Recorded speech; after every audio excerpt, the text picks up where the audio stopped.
How to change or edit your BeReal profile picture. Hey everyone, welcome back to another tutorial video. In today's video, I'll show you how you can change or edit your profile picture in the BeReal application.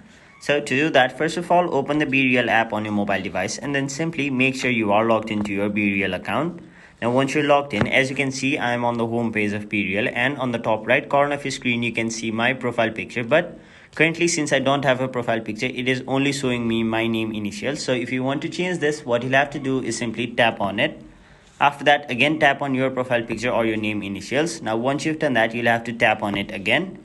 After that, it will basically provide you three different options. So you can either use today's BeReal, or if you want, you can also choose from your photo library. And finally, you can open your camera and take a photo right now.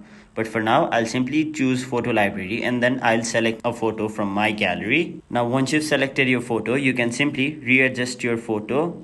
After that, tap on the option choose. Now once you've done that, simply tap on the save option, which is on the top right corner of your screen. And there you have it. So that is basically how you change or edit your profile picture on BeReal. Now if you want to change this photo to another one, simply follow the steps I mentioned earlier, and then you will be able to successfully change or edit your profile picture in BeReal. So that was it for this video. Hope this video was helpful to you guys, and if it was, make sure you like this video and subscribe to our channel so that you don't miss out on further videos such as these.